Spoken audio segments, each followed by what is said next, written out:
on the Newman Jets Audio Network. This is the Jetcast, the official podcast of Newman University Athletics, featuring exclusive interviews with coaches, players, administrators, and more.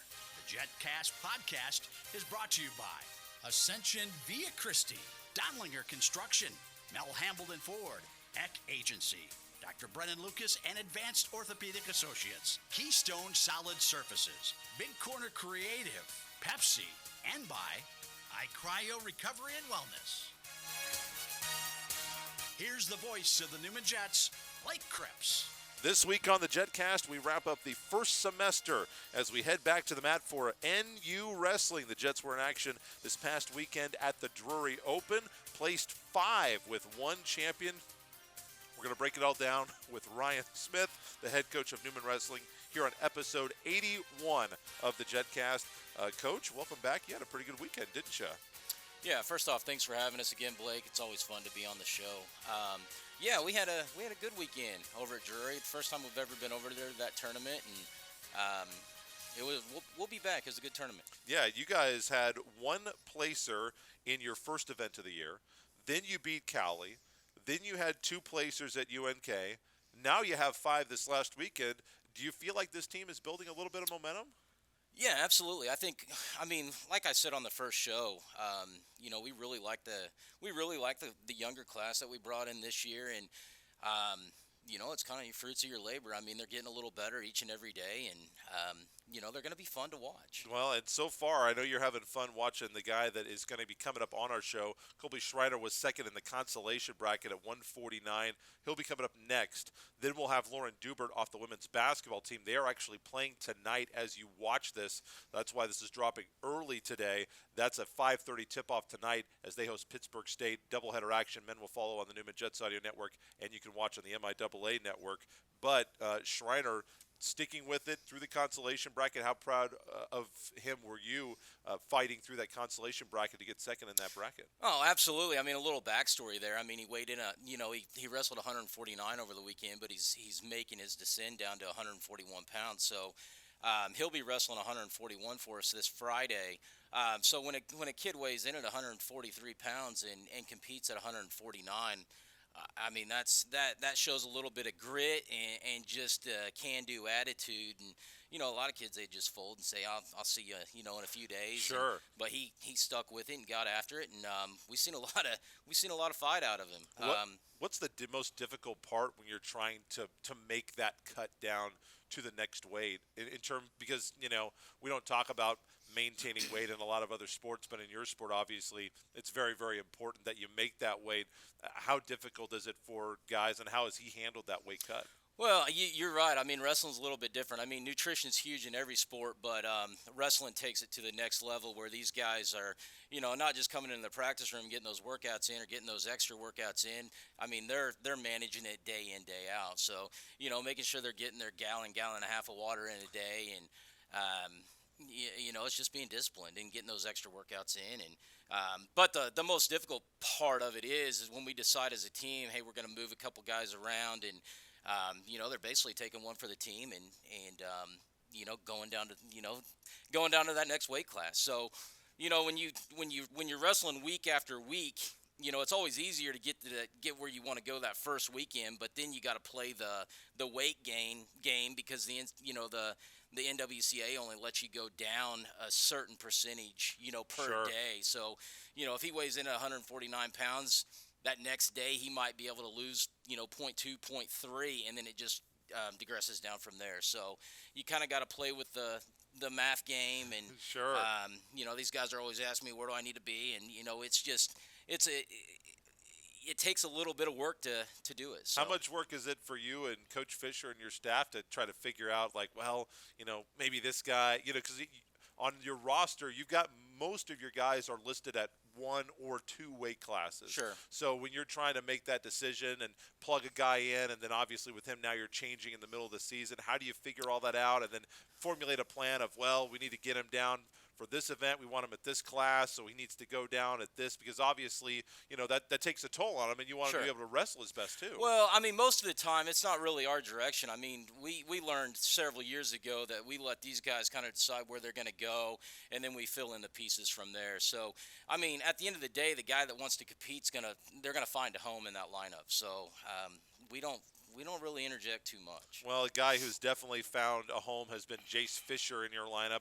Won the Drury Invite at 165. He's been top 3 every tournament. What pushed him over the top to get that event win this last weekend? He's just wrestling a little better every day. I mean, each time he steps on the mat, he fixes those little key details that maybe we weren't quite doing right. I mean, he's going to get better as the year goes on, and he's kind of peaking at the right time. I mean, we'll have a big matchup on Friday night against UCO. That'll be a key regional national matchup there, and Hayes on Sunday, and then we'll turn around and go finish the semester out at Indianapolis, which he took 8th last year at Indianapolis, and we expect him to keep battling and rolling. It's the first of 2 events coming up on Friday. 7 o'clock is when it will start. It's the MIAA opener as well for the Jets, taking on the Broncos of Central Oklahoma. 7 o'clock for that here in Wichita at Fugate Gymnasium. A guy we had on earlier in the year, J.D. Johnson, he finished 3rd at 184. It was his first placing of the year. What allowed him to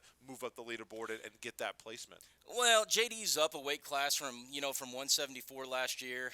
Now he's wrestling at 84. So, it's just him. I mean, again, the same with Jace. I mean, he's just fixing those little things day in, day out. And JD's a smart kid. He's gonna figure it out, and he brings it every time he steps on the mat. I mean, he's gonna figure it out. Well, not only that, but you had another guy who had success in the consolation bracket. Dylan Schuler won the 125-pound consolation bracket. Right. So another guy that had to battle through some adversity. What's his season been like so far? I mean, it's going to be the same answer on all these guys. I mean, they continue to come in the room, bust their tail, and they're coachable. They're fixing those little details, and it's going to be a fun group to watch grow over the year. I know that you coming into the season, when you have so many new guys, you're kind of like, man, what do we have? Right. How are we going to be? And you don't really know until you get them out there in live action. How much fun and how rewarding is it for you when you have guys that maybe they aren't where you want them to be, and I'm sure they're not where they want to be to start the year, but they are coming in and you are seeing the incremental improvements, and the fact that they are still coming to work every day, still working very hard, and they're hungry for more success. Right. It's got to be very exciting and very rewarding. It got to make coming to work here every morning when you get in the wrestling room a lot easier. Oh, absolutely. I mean, you don't really notice those incremental changes as far as those improvements, from a day-to-day type standpoint. But when you step back and you go back and look at the Falcon Invite, and then you look at this past weekend, you see that, and you're going to see that even more as we get to, February and the first part of March. So, I mean, yes, that's exciting. And then, I mean, you fast forward a couple of years, and you start thinking about the conversations we're going to have this year. Of course. And then, it's fun. This is what makes coaching at this level so exciting. When you start over with a brand new group, which we've done, it's going to be fun. So. Well, I know that you're hoping to have a lot of fun on Friday. Once again, it's a 7 o'clock opener against Central Oklahoma. They're going to be back in action on the mat coming up second semester when they host Nebraska Kearney in MIAA wrestling action. And, of course, everybody in wrestling knows the MIAA. They've got some outstanding programs. Central Oklahoma is definitely one of them. So talk us a little bit through the matchup here as we wrap things up with you. The Broncos and the Jets. Broncos have been a historically really good program, and I know that based on what you've said, I'm guessing you're going to be pretty excited to see how your guys respond to the challenge on Friday. Yeah, absolutely. I mean, we're going to try to hit them in the mouth before they hit us. But, yeah, I mean, they're the number 3 team in the country this year. Kearney's right there in front of them at number 2. Yeah, MIAA wrestling, it's the cream of the crop. I mean, it really is, and they're going to bring it, and we're going to go out there and compete and, fix some things, and then and then keep rolling. And and not a lot of downtime because on Sunday you've got another MIAA rival in Fort Hays State, so not a whole lot of time off to get recouped this weekend. Yeah. Right.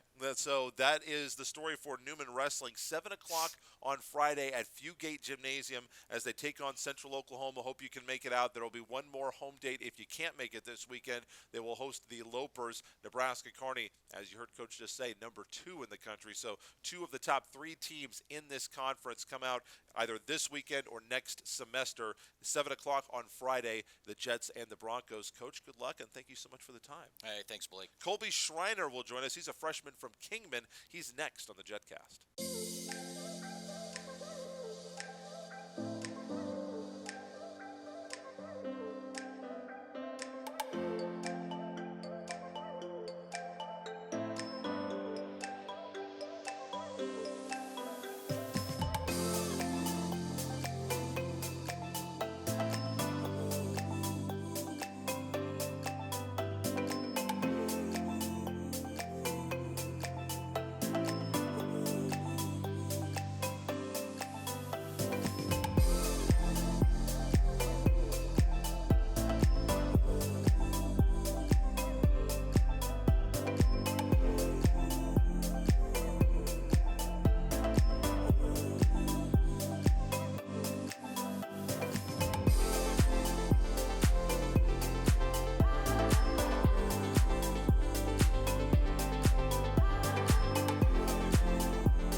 Newman Jet Wrestlers are in action on Friday. You can watch the action on the MIAA Network, themiaanetwork.com/Newman on Friday here from Fugate Gymnasium. 7 o'clock is when all the action will start.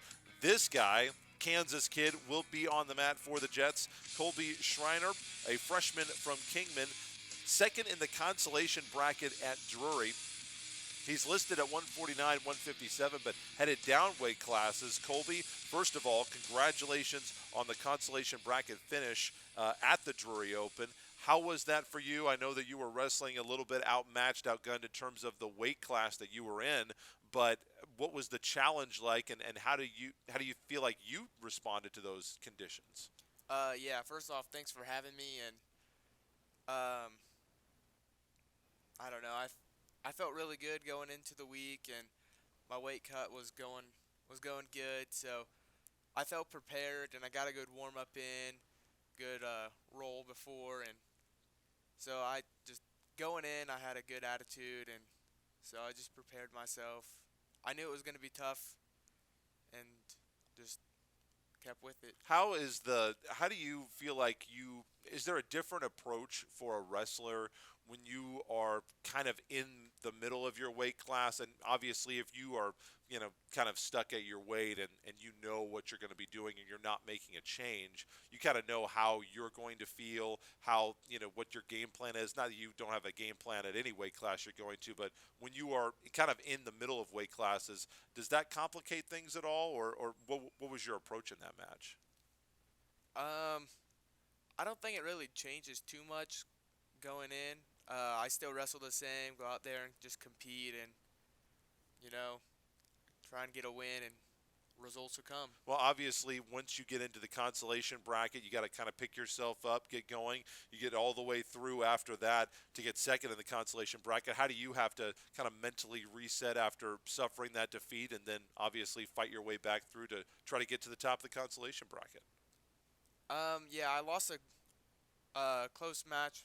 My first loss was a good match, and I lost it, and just going back to the backside was just got to keep a positive attitude, talk to Coach Meese and Cameron about it, and fix some little things, and from there just kind of kept on rolling.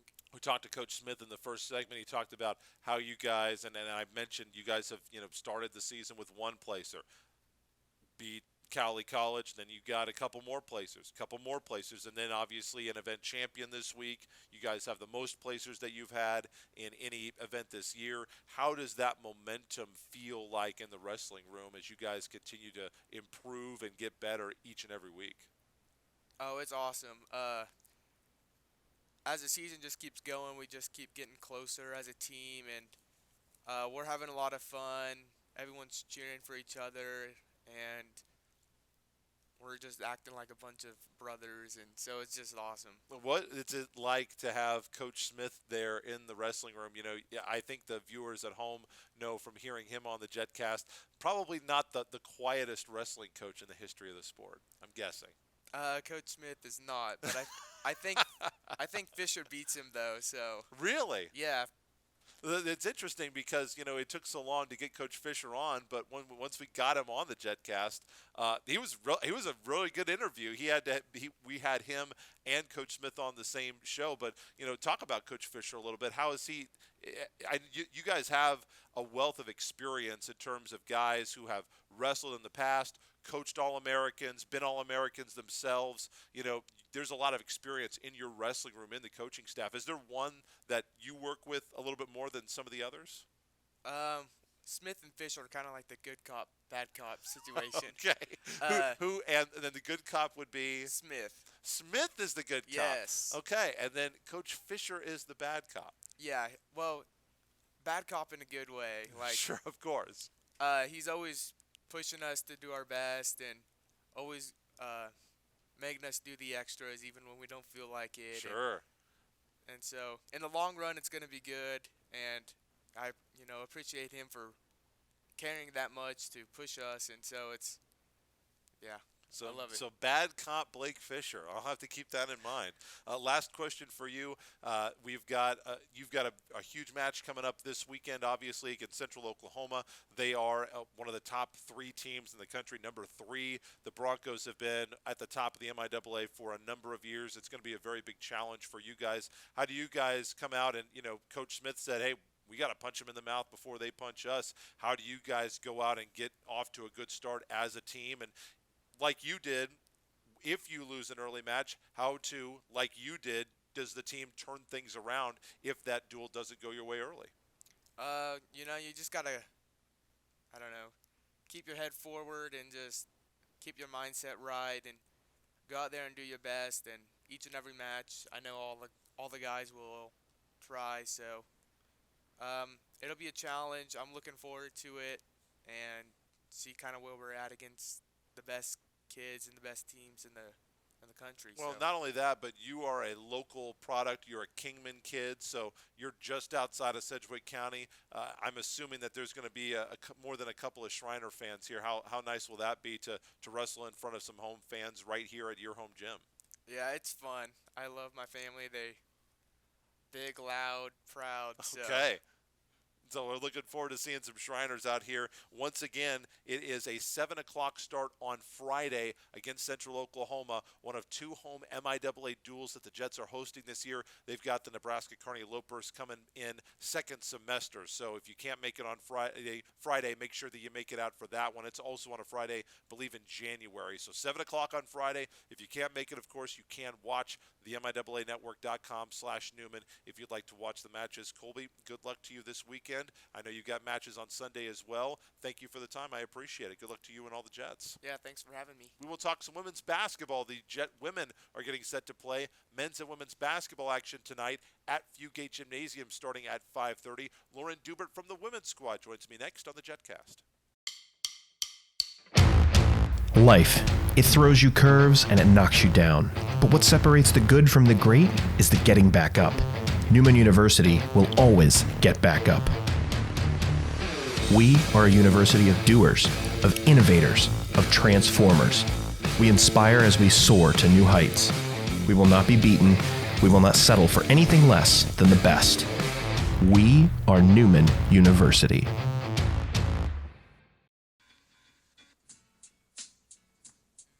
Jets are back for their last home dates of the season for the MIAA conference, their last week of 2022 coming up this week. It's their MIAA home opener against Pittsburgh State. That is tonight. That will be at 6 o'clock, 5:30 for the women. So we'll have Newman Jets Audio Network coverage for you tonight starting at about 5:15 on the Newman Jets Audio Network with the men to follow. Joining me is a sophomore guard from Beloit, Kansas. The Jets, of course, 1-1 on their season opening road trip in the MIAA conference last week with a win over Lincoln on the road with 9 points in the win, hitting 3 3-pointers in the win. Lauryn Dubbert from Beloit, Kansas joins me. Lauryn, congratulations on the win last week. Thank you so much. Well, I know that was big for you guys. What was that like for you guys to get over that hump and get that win on the road in the MIAA? Oh, it was awesome. I mean, especially last year, revenging that lost by 1, buzzer beater, that killed. So being able to go back to that same place and win this year, and it just happened to be the first conference game of the year on the road, worked out perfect. What is the what was the locker room seem like after that game? Oh, it was awesome. Everyone was pumped. I've been waiting for this program to have something like that, and that was exactly what we needed. Well, there was a point in the game, because I got to sit on the bench, and he kind of pulled you aside. I don't remember if it was in the first half or the second half, but he said, it's like it's time for you to grow up. And he said afterwards, because you hit a couple of huge threes down the stretch in that game, and he said, I think that we're going to look back in 2 or 3 years, and Lauren's going to look at that game and say, that's kind of when it started for me. How did it feel in that atmosphere for you? Yeah, I know what you're talking about. I think I passed the ball, had a turnover, another dumb turnover, and so just kind of Drew saying, like, Lauryn, you can't be a freshman anymore. Been telling me that all year. Sure. And shooting that 3 that Drew's talking about late in the game, that's not something that I typically do with a girl right there. So hitting that was pretty big, and I think that has helped my confidence. And Drew being able to tell me after the game, like, you're growing up, and looking at that now, that I can see it that way, and it does feel pretty big and feel like I'm moving forward in my game that way. I'm glad that I picked this road trip to go on this year. I'd never been to Jason Gym or the multi-purpose building. I wanted to see those. That Lincoln atmosphere is pretty interesting, and those fans, they are, the way that they have it set up, they're right on top of you on that sideline. How do you guys kind of compartmentalize? And, obviously there's a lot of tough atmospheres and tough places to play in the MIAA, but that one's definitely unique, and that is the loudest band that I've ever heard. How do you guys stay focused on what's happening? Because there's a lot happening on all sides of the court. Yeah, I mean, Drew kind of prepared us for that one, and being there last year, we knew that was coming, but this year was even crazier. But really? So he was blasting music all week in practice to where we couldn't hear, and we got there, and we were trying to tell each other, especially second half when they had their student section there, we had to get there and pretty much be on top of each other, trying to whisper in their ear or talk in their ear what to say and do and stuff, and it was crazy. I loved it. I wish every game was like that, and it reminds me, like, their gym reminds me of small-town basketball, Sure. like I came from, and people are on top of you, and I thought it was so fun. Well, and you this year, obviously, it's got to be a little bit more satisfying when you hit a big shot in front of a road crowd like that. I know hitting one in front of the Jet fans here at Fugate Gymnasium is also equally thrilling, but when you're able to silence a crowd like that, you're shooting 48% from the three-point line this year. How much work, time, effort, dedication went in to improving that part of your game in the off season? A lot. One of the things, like, Drew, Nicole, and Josh and I talked about postseason last year was I just need to increase my field goal percentage, and even later in the year I started to pick it up quite a bit, but this summer was shots on shots, and I knew that I'd probably be moving a little bit farther away from the point guard role that I played a little bit more last year and would be taking more shots, and people key in on Carissa every game, so someone's got to be open. So if I can knock down those shots, that's big for us. It definitely looks, when you look at you, it looks like you've added some muscle, a little bit more of a frame. You look less like a freshman. This has been a very physical conference for so many years, and there are so many physical, tough guards. When you were getting into your off-season conditioning and workouts, how much of that was a focus of saying, I need to get a little bit stronger to compete against these MIAA girls? Yeah, I mean, realizing my freshman year going in, I knew it would be tough, but you just don't realize how tough it is until you're doing it, especially as a freshman, everything else along with it. So this summer I spent a lot of time lifting, conditioning, trying to be in good shape, be stronger, just everything to compete. And I knew how the strongness I needed, like upper body, lower body, stuff like that, after having a year of doing it. I did want to ask about one of your teammates, Brittany Ho. I know that you guys lost against Central Missouri, but in that game, you just throw it into her. She gets whatever she wants. Yeah. 2 points and a couple fouls that I thought were kind of nickel-dimer in the first half against her, but she goes for 20 after halftime, and she's just kind of on another planet right now, isn't she? Oh my gosh, I love Brittany Ho to death, having her as a teammate. I don't know, I wouldn't ask for a different post in our league. Like, she's great. She finishes, I don't know what her percentage shooting is right now. 53.8%, if I recall correctly. Like, I'm tossing that ball in there, pretty much expecting it to go in, and I have the faith in the world in her, and she's strong, she's gritty, she keeps us going every game, so love to have her. How do you feel like the chemistry's coming together on this team? I think it's getting there, yeah.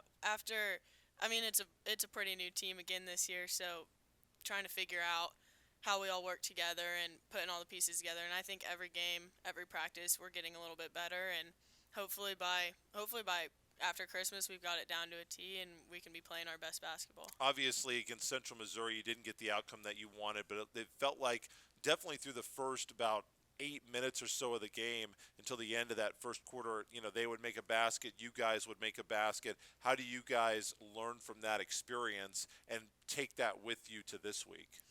I think just we need to be able to be mentally tougher in that sense, and like we can score it, but we have to realize that other teams are going to score it too, and we can't let that get on us. So if they make a little run, we have to be able to do it ourselves too and get a big stop here and there. And so I think just taking that into this week in consideration and being able to fix kind of those little small mental details that we have. Last question for you. Pittsburgh State coming in on Wednesday. Missouri Southern will be in here on Saturday. You can watch both the games on the MIAA Network, the MIAAnetwork.com/Newman. And, of course, listen on the Newman Jets Audio Network. That's coming up in a couple of hours as you're watching or listening to this on this Wednesday for the 5:30, 7:30 tip-off at Fugate Gymnasium. But Pitt State is a team that's rebounding the ball very well this year, and they've got a couple of very elite shooters this year. And another, it seems like you guys play the best post in the league every single, I don't know how that's possible to do that 3 games in a row to start the year, but you've got another great post player coming in. So I know that you guys at this point are just getting started on your game prep since we're not doing this on game day. But as you think about Pittsburgh State, what's it going to take to get that home win and go to 2-1 in the MIAA? I think we just got to be able to come out and be ready for that game. Like, they are great shooters. And Pitt's going to bring a really good crowd. I think all five starters are Kansas girls. They're local Kansas girls. And so being able to cover their shooters, got probably the best shooter, second best shooter in the league, and Tristan Gegg, and then Karina Gerber's doing well inside. So being able to combat that, I think we match up pretty well, honestly. I think it'll be a good game if we can just keep on our side offense and play some solid defense. Well, there are 5 Kansas girls for them in the starting lineup. Newman's got 3, yeah, and Lauryn Dubbert is one of them. Thanks so much for your time. Thank you, Blake. We will be back next week, in fact, next year. This is our last Jetcast for the calendar year of 2022. We'll have plenty more wrestling, men's basketball, women's basketball when we come back in January on the 11th. So Merry Christmas, Happy Holidays, Happy New Year. We'll see you in 2023. Until then, Blake Cripps in Wichita saying, Go Jets.